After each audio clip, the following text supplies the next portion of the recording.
Komisi Pemilihan Umum Minahasa Utara, Senin tanggal 10 Oktober tahun 2022, menggelar sosialisasi peran serta insan pers dalam penyebaran informasi pemilu dan pemilihan tahun 2024, bertempat di KNT Restoran di Jalan Insinyur Soekarno.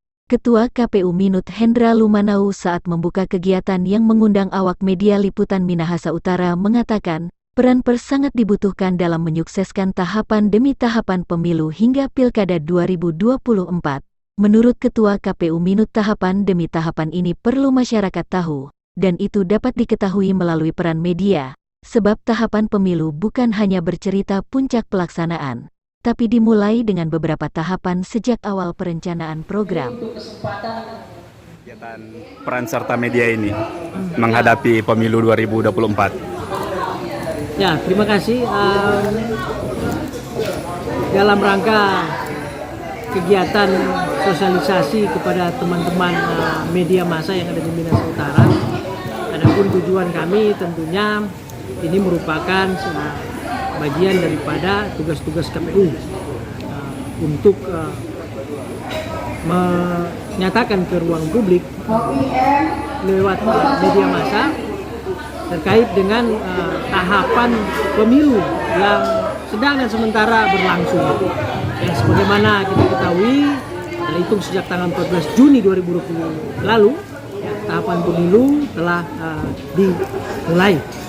Dan pada tahapan-tahapan yang ada saat ini, di mana kita sedang melangsungkan tahapan verifikasi administrasi partai politik yang sudah pada masuk tahapan perbaikan dan untuk persiapan tahapan verifikasi faktual, sampai pada proses nantinya pada penetapan partai politik peserta pemilu pada tanggal 14 Desember 2022 nanti, itu kita KPU menghadirkan teman-teman media massa yang ada di Kabupaten Minahasa Utara untuk mengetahui setidaknya hal apa saja yang KPU lakukan, apa-apa saja yang KPU harapkan mendapatkan masukan dari teman-teman media massa di Minahasa.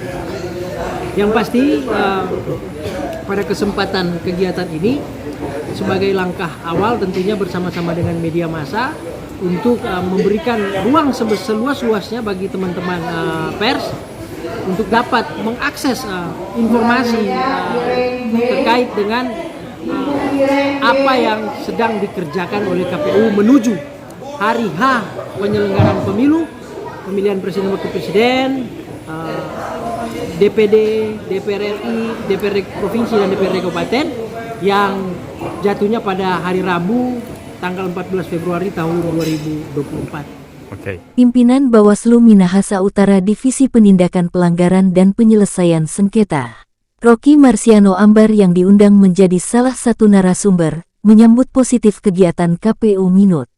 Menurut Ambar, ini langkah maju yang dilakukan KPU Minut dalam awal tahapan sebagai penyelenggara pemilu 2024, sebab diketahui bersama insan pers merupakan perpanjangan tangan KPU dan Bawaslu dalam menyampaikan kerja-kerja demokrasi. Dan tentunya momentum sosialisasi ini juga menjadi sarana bagi Bawaslu Minahasa Utara dalam menyampaikan kerja-kerja pemilu 2024 mendatang, diantaranya dengan rekrutmen Panwaslu kecamatan yang sedang berlangsung. Dari Bawaslu bagaimana? Ya, memang kehadiran Bawaslu di kegiatan teman-teman KPU ini pertama karena memang dimintakan sebagai narasumber. Tentu ini suatu kegiatan yang sangat baik, bagaimana juga menjadi ruang Bawaslu dapat juga menyampaikan atau mensosialisasikan program atau kerja-kerja kelembagaan Bawaslu melalui kegiatan yang dilaksanakan oleh KPU. Karena kita tahu bersama bahwa teman-teman pers itu adalah perpanjangan tangan bagi kelembagaan penyelenggara pemilu, baik KPU maupun Bawaslu. Oleh sebab itu momentum ini sangat baik juga bagi kami Bawaslu menyampaikan program-program yang sudah kami laksanakan, yang seperti saya tadi sebutkan adanya tahapan seleksi panwascam, terus kedua juga ada program-program bagaimana Bawaslu melakukan pengawasan terkait dengan tahapan administrasi, verifikasi administrasi yang sudah dilaksanakan. Ke depan juga akan bersama dengan KPU melakukan tahapan verifikasi faktual terkait dengan calon peserta pemilu. Jadi saya sangat berterima kasih, memberikan apresiasi bagi teman KPU. Kami sudah diundang dan tentu acara ini adalah acara yang sangat baik bagi kami. Menjadi ajang kami juga bisa bersilaturahmi atau bertemu tatap muka dengan teman-teman jurnalis. Lebih jauh, pimpinan Bawaslu Rocky Marciano Ambar menambahkan bahwa di internal Bawaslu Minut telah terjadi perubahan nomenklatur yang sebelumnya bernama Divisi Pengawasan dan Penindakan sekarang sudah menjadi Divisi Pencegahan. Terkait pengawasan, khususnya sudah menjadi pencegahan itu gimana, Ket? Memang ada perubahan nomenklatur terkait dengan pembagian divisi. Tentu itu tidak mempengaruhi substansi dalam kerja kelembagaan, bahwa divisi pengawasan itu sudah berganti nama menjadi divisi pencegahan, bahwa di sini bukan berarti tidak ada tugas lagi pengawasan, tetapi tugas pengawasan itu menjadi satu kesatuan bagi kerja kelembagaan yang ada, komisioner yang ada di dalam kelembagaan Bawaslu. Terkait dengan tugas pencegahan itu hanya pembagian manajemen kerja saja, dan itu merujuk pada Undang-Undang 7 dan merujuk juga pada Perbawaslu 3 tahun 2022 terkait dengan hubungan dalam kelembagaan Bawaslu. Senada Komisioner KPU Minahasa Utara Haji Darul Halim, bidang sosialisasi pendidikan pemilih, partisipasi masyarakat dan sumber daya manusia, menyatakan bahwa dalam sosialisasi ini, KPU Minut membangun kemitraan dengan insan pers, di mana media menjadi mitra yang paling utama karena menjadi corong bagi KPU sebagai lembaga penyelenggara pemilihan legislatif Pilkada dan Pemilu 2024, harus bertanggung jawab dan transparan ke publik terhadap kerja demokrasi dalam pelaksanaan tahapan pemilihan umum. Untuk 2024 dikaitkan dengan torang peran sebagai media dengan KPU, sinkronisasinya. Iya, jadi KPU ini membangun kemitraan. Kemitraan yang paling utama itu sebagai corongnya KPU ke masyarakat, yang mana KPU ini merupakan lembaga yang menganut transparansi publik. Itu adalah teman-teman di media. Makanya hari ini kami mengadakan sosialisasi tentang peran strategis teman-teman media untuk meningkatkan kualitas demokrasi di pemilu dan pemilihan tahun 2024. Nah, tahapan yang sudah di-launching kemarin oleh KPU RI pada bulan Juni ini merupakan tahapan awal.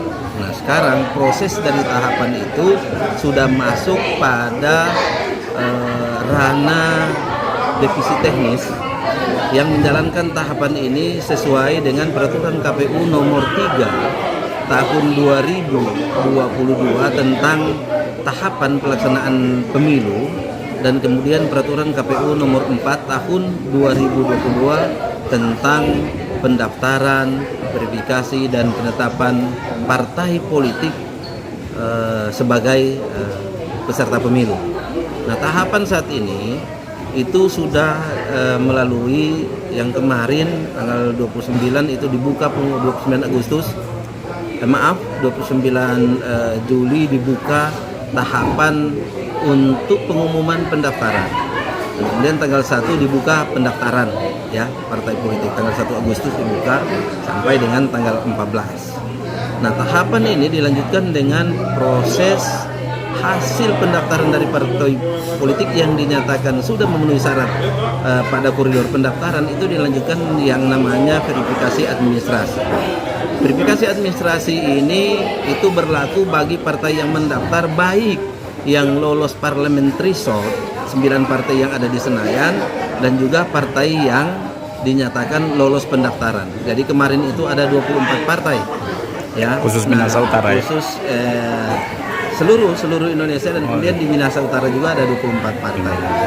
Nah, untuk proses verifikasi administrasi ini ada 2 tahap juga. Nah, karena setelah melalui proses verifikasi administrasi secara normal, ada yang memenuhi persyaratan ambil 1/1000 itu, jadi jumlah penduduk kita itu 224. Tapi rata-rata partai yang memasukkan ini 24 partai ini itu di atas 224. Nah, proses verifikasi ini telah dilakukan tahap kedua, yakni perbaikan. Nah, setelah KPU RI nanti melakukan rekapitulasi terhadap hasil verifikasi perbaikan yang dilakukan oleh KPU Kabupaten Kota, dalam ini Kabupaten Minahasa Utara, maka kita ini tinggal 19 partai. Nah, 19 partai ini terdiri dari 9 partai yang ada di Senayan. Jadi kita tinggal memverifikasi yang nanti lanjut ke verifikasi faktual itu ada 10 partai ya. Itu pun 10 partai ini apabila dinyatakan lolos verifikasi administrasi. Nah, demikian juga dengan partai yang punya kursi yang di Senayan. Tidak menjamin bahwa partai itu kemudian itu sudah dinyatakan lolos. Ya, dinyatakan lolos. Ada juga bisa saja secara nasional di Minahasa Utara dia lolos, tapi secara nasional itu tidak lolos. Maka bagi partai 9 ini yang dinyatakan secara nasional tidak memenuhi persyaratan untuk ditetapkan sebagai peserta pemilu, secara otomatis tidak akan ditetapkan sebagai partai pemilu. Iya. Nah, kita akan lanjut dengan verifikasi faktual. Ini sudah di depan mata, yang nanti akan berlangsung sampai dengan tanggal 14